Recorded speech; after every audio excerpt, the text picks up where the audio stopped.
어린이날에 찾아뵙는 연불리의 비밀노트 일요일 순서 이어가겠습니다. 이제 5월 둘째 주 증시 살펴보겠습니다. 주요 일정 챙겨볼까요? 네. 5월 6일은 이제 한국은 대체 공휴일로 휴장이고요. 미국에서는 이제 연준에서 은행 고위 대출 담당자 의견을 좀 발표한다고 합니다. 그리고 5월 7일은 호주 중앙은행 RBA에서 통화정책 회의를 열어서 금리를 결정하고요. 월트 디즈니가 그날 실적 발표가 예고가 돼 있습니다. 5월 8일은 이제 뚜렷한 경제 지표 발표는 없고요. 우버하고 에어비앤비가 실적 발표를 예고한 상태고요. 5월 9일은 중국의 4월 수출입 데이터가 나오게 되고 영국 중앙은행이죠. BOE가 통화정책 회의를 열어서 금리를 역시 결정하게 됩니다. 5월 10일은 중국의 4월달 생산자 소비자 물가지수가 발표될 예정이고요. 미국에서 5월달 미시간대에서 발표하는 소비자 심리지수가 나오게 되니까 일정 참고하시면 좋겠습니다. 이런 이벤트 중에 좀 주목할 증시 변수는 어떤 거죠? 이번 주는 이제 아주 큰 이벤트는 없지만 일단 중국의 물가가 그래도 제일 좀 중요할 것 같아요. 중국의 물가가 지금 그 생산자 물가지수 마이너스에 가 있고 소비자 물가지수도 2월 달에 0.7까지 올랐다가 3월에 다시 0.1로 떨어져 버렸거든요. 그러니까 이것도 이러다 소비자 물가 마이너스 가면 어떡하나 이런 우려가 있기 때문에 결국 4월에 다시 한번 소비자 물가지수가 플러스권을 유지해 준다면 그래도 물가지수 좀 바닥은 더 견고해 줄 수 있기 때문에 긍정적일 것 같고요. 다만 지금 생산자 물가지수가 자꾸 떨어지고 있어가지고 생산자 물가지수의 반등이 나올지도 한번 체크하시면 또 좋을 것 같습니다. 그리고 이제 미국 연준에서 이제 은행 고위 대출 담당자 의견도 이번 이제 월요일 날 발표를 할 예정인데 이게 이제 은행 고위 대출 책임자의 이제 설문조사를 하는데 대출 기준을 굉장히 엄격하게 적용을 한다는 이제 그런 내용들이 나오면 결국 이건 좀 약간 이제 기업들이나 경기에 좀 부정적일 수 있는 게 은행이 대출을 좀 꺼리는구나 이럴 수가 있기 때문에 좀 안 좋은데 이 대출 태도가 또 완화되면 미국 경기에는 또 도움이 되겠죠. 이 대출을 해서 기업들이 많은 대출을 받아 투자를 하게 된다는 얘기니까 그래서 이 대출 기준이 어떻게 좀 잡힌지 직전 분기보다 더 엄격했는지 좀 아니면 완화됐는지도 한번 여러분들이 확인을 해보시면 또 좋을 것 같고요. 그 다음에 이제 영국의 BOE가 통화정책회의를 열게 되는데 요즘에 유럽은 물가가 미국보다 많이 안정화됐거든요. 그래서 6월에 금리 인하할 거라는 얘기가 많아요. 유럽은. 그래서 이번 BOE를 통해서 영국에서 나오는 그런 정책 발표를 통해서 6월에 인하가 가능할지도 우리가 가늠할 수 있고 이렇게 되면 유럽은 본격적으로 이제 상반기에 금리 인하에 들어갈 가능성이 높기 때문에 BOE도 한번 여러분들이 주목을 하시면 좋을 것 같습니다. 어쨌든 이제 이 기업들의 실적 발표도 거의 끝나가고 또 월요일 날 또 휴장도 있다 보니까 이번 주에는 이렇게 굵직한 이벤트는 그렇게 지난주보다는 좀 제한적이다라고 좀 보시면 좋을 것 같습니다.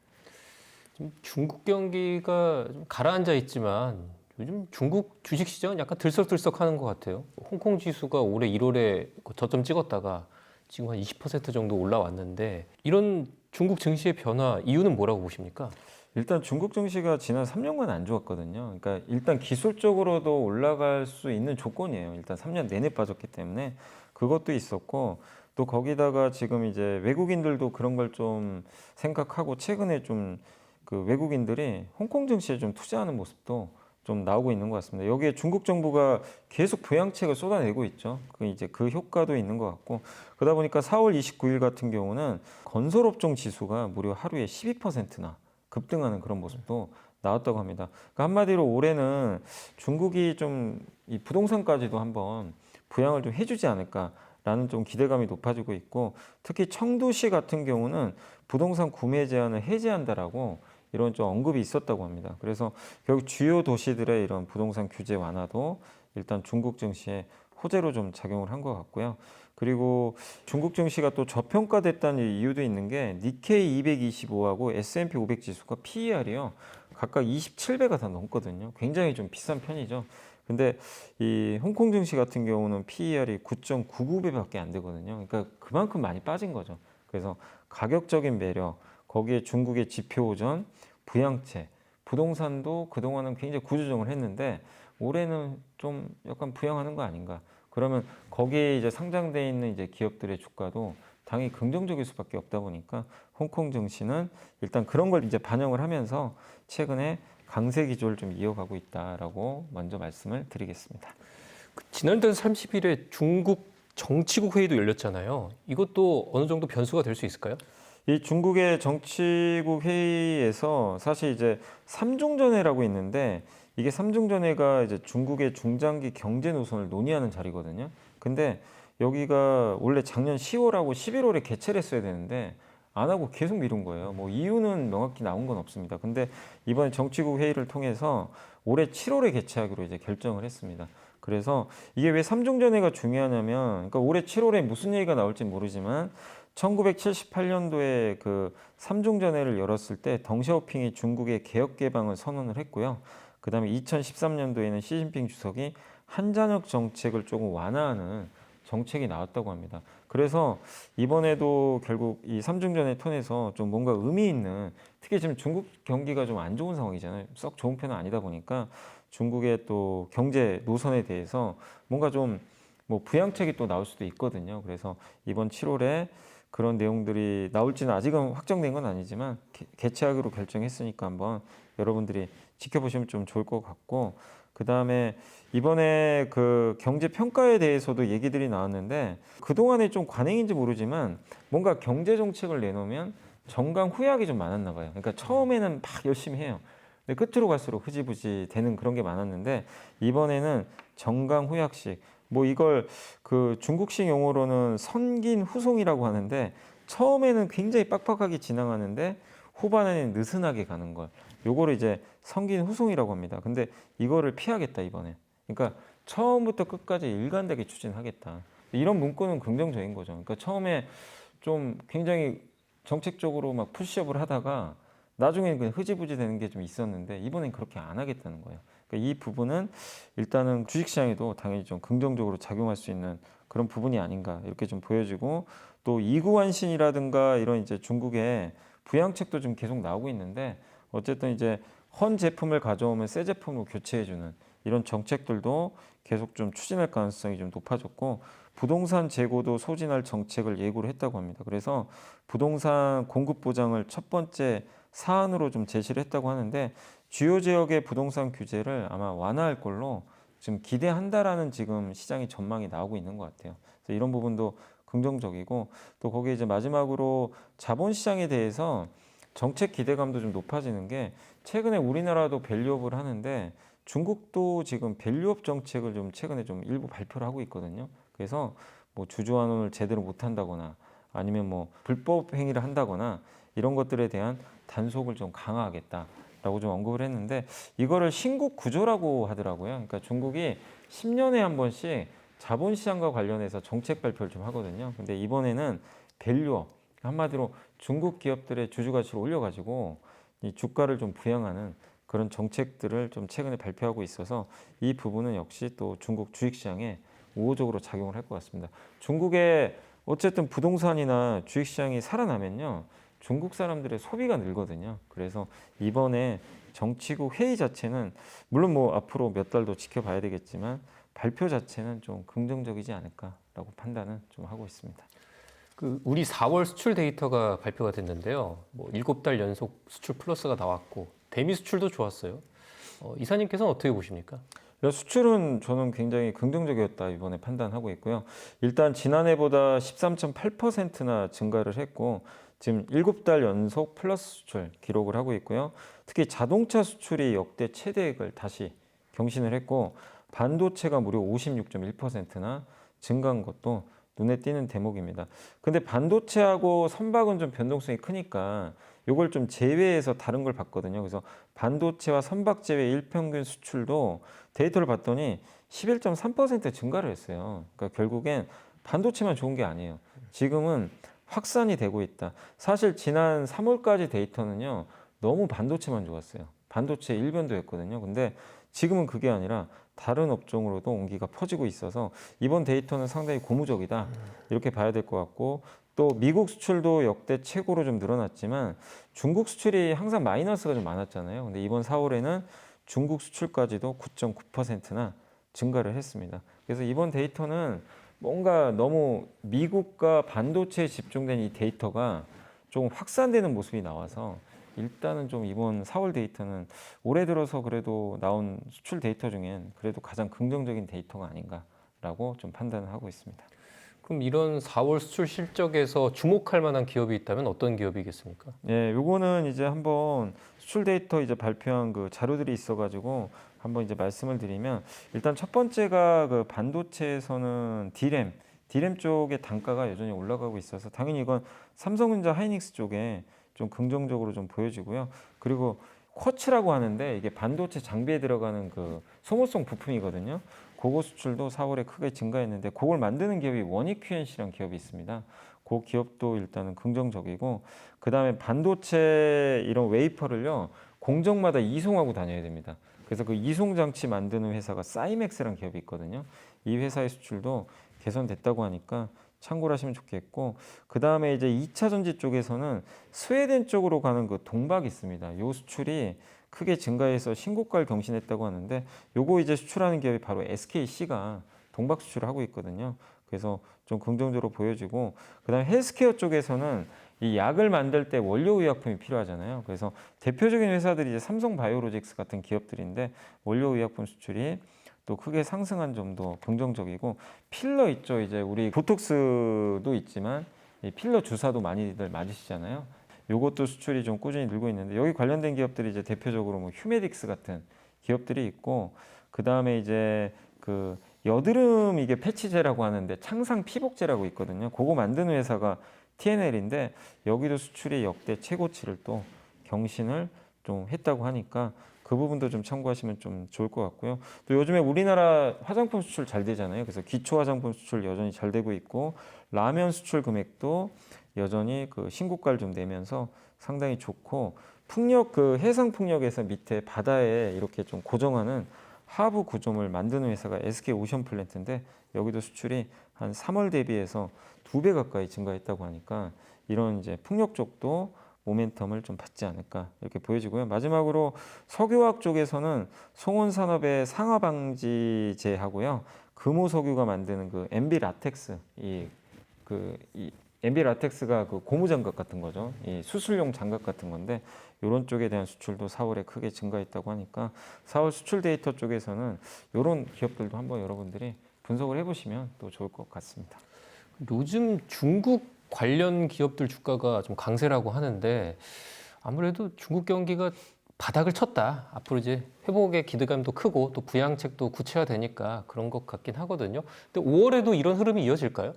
일단 5월까지는 괜찮을 것 같습니다. 이게 중국이 지금 부양책을 그냥 일회성으로 쓰는 게 아니고 꾸준하게 쓰고 있고 실제 그런 데이터들도 좀 긍정적으로 나오고 있기 때문에 5월까지는 좀 더 이어질 것 같고 또 무엇보다 수급도 좋은 게 여기가 사실 빈집이에요. 기관이나 외국인이 많이 팔아놨죠. 그러니까 가볍죠. 그런데 이렇게 이제 중국 쪽 모멘텀이 좀 살아나면 채워 넣거든요. 그래서 기관들이 빈집을 좀 채우는, 그러니까 한마디로 석유화학이나 화장품 같은 이런 쪽을 채워 넣는 수급도 들어올 수 있어서 좀 긍정적이지 않을까 이렇게 좀 보고 있습니다. 그리고 또 한 가지가 석유화학엔 이건 긍정적인 뉴스인데 알리익스프레스랑 테무가 워낙 저가 제품을 많이 만들어서 판매를 하잖아요. 근데 거기에 뭐가 많이 들어가면 대부분 플라스틱이 많이 들어가요. 그러니까 이쪽이 수요가 늘어나니까 플라스틱 수요가 실제 급증하고 있는데 이게 실제 데이터도 그런 게 동북아시아 석유화학 공장 가동률 데이터가 나온 게 있거든요. 작년에 64%밖에 안 됐어요. 근데 최근에 나온 데이터가 85.9%입니다. 그러니까 가동률이 급격히 올라와서 2007년 이후 최고치를 경신했대요. 무슨 얘기냐면 지금 석유화학 그 수요가 좀 늘고 있다는 얘기죠, 실제. 이게 무조건 알리나 테무 때문은 아니겠지만 이 부분도 일정 부분 영향을 주고 또 거기에 중국의 부양책 이 두 가지가 맞물리기 때문에 그래서 적어도 저는 5월까지는 석유화학 뭐 이 업종들이 뭐 구조적으로 좋아지는 업종은 아니지만 석유화학 그리고 중국 비중이 높은 그 화장품 회사들한테 상당히 좀 긍정적인 데이터들이 일단 나오고 있기 때문에 5월까지는 좀 관심은 좀 필요하다라고 생각은 하고 있습니다. 애플 실적이 발표가 됐잖아요. 뭐 작년 같은 기간보다 4% 줄었고, 근데 뭐 대규모 자사주 매입 계획까지 발표를 하면서 좀 주가는 좀 강세를 보였는데 어떻게 좀 이 흐름이 이어질지 그리고 뭐 관련된 뭐 부품주의 흐름은 어떨지 이사님 의견 어떠세요? 이게 애플 관련주가 너무 안 좋았거든요. 사실 뭐 1년 내내 빠져가지고 그래서 근데 다행히 이제 지난주 애플이 실적 발표하고 나서 주가가 이제 크게 오르기 시작을 했는데 그렇게 올랐어도 빠진 거에 비하면 사실 올랐다고 보긴 좀 어렵거든요. 그래서 아직까지는 좀 관심을 가지시면 좋겠고 또 그렇게 보는 이유가 애플 이벤트가 좀 남아 있거든요. 그래서 이게 재료가 소진되면 좀 그럴 수 있지만 아직까지는 좀 관심은 좀 필요한 이벤트들이 남아 있다. 특히 애플 아이폰 판매 당연히 부진했습니다. 근데 그건 예상을 했던 거고 이번 실적 발표에서 뭐라고 했냐면 팀쿡 CEO가 이번 주에 아이패드 행사를 여는데 거기서 일부 AI 얘기를 좀 하겠대요. 그리고 6월 10일 날 세계 개발자 회의가 열리거든요. 그때 좀 더 구체적인 아마 AI 공개를 할 것 같은데 아마 지금 AI 생성형 AI에 대해서 막대한 투자를 하고 있다고 발표를 했거든요. 근데 이게 파이낸셜 타임즈에서 4월 30일 날 무슨 뉴스가 나왔냐면 2018년부터 애플이 스위스 그 치리 있잖아요. 거기에 비밀 연구소를 운영하고 있었대요. 그 구글 엔지니어 36명을 영입을 해가지고 이건 파이낸셜 타임즈 보도니까 어쨌든 이게 굉장히 신뢰도 있는 기관 중에 하나잖아요. 그러다 보니까 이게 애플이 소스를 제가 줬는지는 잘 모르겠지만 어쨌든 스위스 치리에서 이걸 지금 벌써 운영을 하고 있었다고 합니다. 비밀리에 AI 조직을 지금 이끌어왔다. 근데 이걸 굳이 비밀로 붙일 이유는 있나? 전 좀 그 생각이 들긴 하는데 그게 왜냐하면 AI 공개해도 지금 특별히 뭐 어쨌든 그 안에 있는 내용들이야 애플 본사에서 해도 뭐 그거 공개되는 건 아닌데 어쨌든 굉장히 지금 소규모 조직으로 어쨌든 구글에서 인재들을 영입해서 하고 있다고 하니까 이게 사실이라면 어쨌든 애플은 AI 승부를 걸겠다는 건 맞는 것 같아요. 왜냐하면 저번에 자율주행 사업 이제 포기한다는 뉴스가 한번 나왔잖아요. 그 인력을 AI로 보냈다고 했거든요. 그러면 그런 것들과 이렇게 우리가 대비를 해보면 결국 올해 애플한텐 이 AI가 하나의 변곡점이 될 수 있는 그런 부분인 것 같습니다. 근데 이런 구체적인 거는 이번 주에 어쨌든 아이패드 행사에서 일단 먼저 공개를 한다고 하니까 저는 긍정적일 것 같고 그래서 애플 밸류체인 계속 관심을 가져보시면 좋겠고 다만 LG노텍은 좀 많이 올랐더라고요 최근에. 그래서 LG노텍은 조금 기다려보시고 애플 밸류체인 중에 좀 대표적인 기업 몇 개만 더 소개해드리면 BH, 덕산 네오룩스, P&H테크, 자화전자, LG디스플레이 이런 기업들이 이제 애플에 주로 또 공급하는 회사들이니까 이런 기업들도 한번 체크해 보시면 좀 좋을 것 같습니다.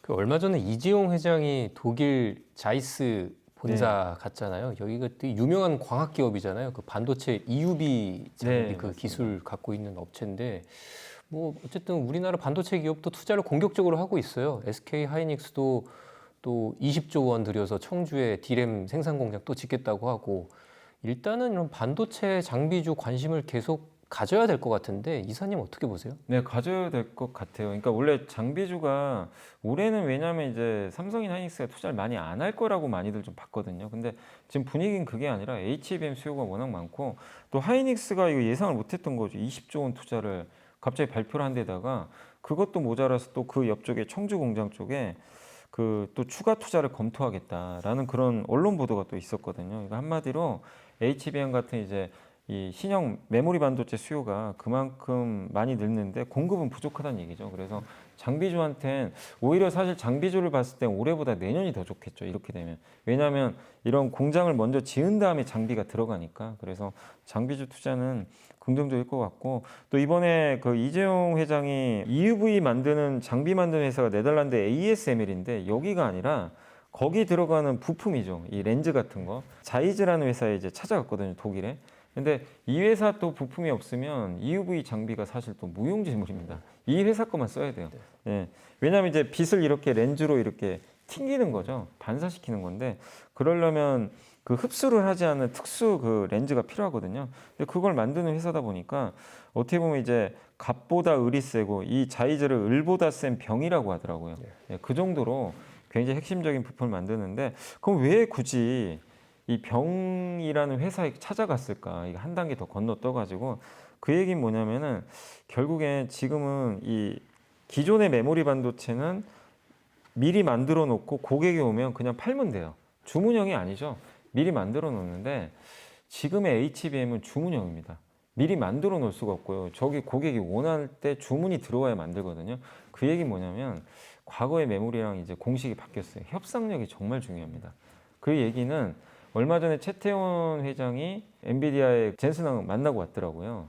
결국에 CEO들의 이제 영업력이 정말 중요해진 것 같아요. 이 고객사를 직접 찾아가서 우리 이렇게 만들어 줄 테니까 우리한테 주문 달라. 이런 이제 영업을 잘해야 된다는 얘기죠. 옛날에 메모리는 그냥 만들어 놓고 가격이 싸면 가져가요. 왜냐하면 3사 아무거나 써도 별 차이가 없거든요. 근데 HBM 그게 아니죠. 그러니까 이재용 회장이 이렇게 발로 뛰는 것도 이런 공급망 등을 처음부터 좀 확보를 해가지고 우리는 이런 공급망을 좀 확보한 상태에서 최고의 HBM 반도체를 만들어낼 수 있다. 이런 걸 사실 좀 어필하는 거죠. 어떻게 보면. 그래서 저는 이런 부분은 분명히 필요한 부분이고 과거랑 정말 공식이 많이 달라졌다. 지금 반도체 업종이. 그래서 이재용 회장의 이런 자이즈 본사 방문은 상당히 저는 또 의미 있는 방문이 아닌가라고 좀 판단을 하고 있습니다. 이번 그 연기금의 움직임에 대해서 얘기를 해보고 싶은데 총선 이후 7천억 원이나 순매수를 했다고 합니다. 주로 어떤 기업 샀어요? 이번에 이제 연기금이 그 총선 이후 30일까지 7천억을 샀는데 22일 날만 해도 1,400억을 샀으니까 굉장히 많이 사고 있거든요. 근데 이제 샀던 걸 좀 보니까 삼성전자를 제일 많이 샀고요. 1,381억 원 샀고 LG에너지솔루션, 포스코홀딩스, SK하이닉스 같은 이제 한국의 대표적인 IT나 2차 전지 기업들을 일단 담았습니다. 거기에 이제 밸류업 관련주죠. 기아, 신한지주, 현대차, KB금융, 연기금이 모든 업종을 다 산 건 아니고 한국을 대표하는 그 대형주 중심으로 집중적으로 좀 매수를 했던 것 같은데 그래서 결국 IT, 2차 전지, 자동차, 은행, 금융 같은 이런 핵심 업종을 일단 전방위로 매집을 좀 하고 있다.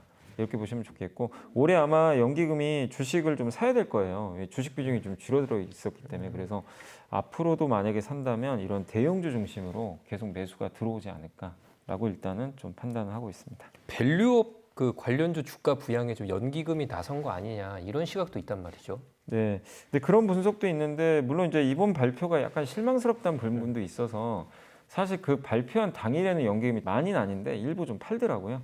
팔았지만 어쨌든 지금 저는 이 밸류업에서 제일 중요한 역할을 할 수 있는 주체는 연기금이라고 봅니다. 왜냐하면 우리나라 기업들 여러분들 2대 주주와 3대 주주가 거의 다 연기금이에요. 국민연금이 거의 2대 주주 아니면 3대 주주고 심지어 네이버는 1대 주주가 국민연금입니다. 이해재 회장이 아마 2대 주주고 1대 주주가 아마 지분 8%로 국민연금으로 제가 알고 있거든요. 이 얘기는 뭐냐면 이 국민연금의 수익률이 좋아야 우리 연금이 어쨌든 이제 국민연금이 기금 고갈 속도도 느려지고 우리 노후 대비도 되거든요. 그래서 굉장히 중요한 이슈예요. 근데 연기금이 지금 대부분의 기업들의 1대, 2대 주주에 지금 포함이 돼 있기 때문에 이 밸류업을 잘해가지고요. 어쨌든 기업을 압박을 하건 뭐 기업들과 같이 협력을 하건 이 기업들의 주주 가치를 올리면 당연히 주가 올라갈 거 아닙니까? 그러면 국민연금의 수익률은 자동으로 올라갑니다. 그러면 당연히 우리 노후 대비도 잘 될 수밖에 없는 거죠. 그래서 여기서 중요한 게 스튜어드십 코드거든요. 이게 가이드라인을 이제 개정한다고 하더라고요. 과거에는 그냥 검토만 했어요, 연기금이. 뭐 이러이러한 상황에 대해서 검토하고 뭔가 특별하게 뭐 기업을 압박하거나 이런 거에 대해서 건의하거나 이런 거는 좀 사실상 스튜어드십 코드에 그런 것들이 들어가 있지 않았는데 이번 개정엔 뭐가 들어가냐면 이 회사 가치를 중장기적으로 향상시키기 위한 전략을 수립 시행하면서 이 회사가 그러니까 연기금이 투자한 회사가 시장과 주주와 충실히 소통하고 있는지를 이제 점검을 해야 돼요. 점검해서 의견 전달을 해야 되겠죠. 요게 스튜어드십 코드가 이제 이렇게 이제 바뀔 거라고 합니다. 그럼 국민연금은 이거 이제 의무적으로 해야 되는 거죠.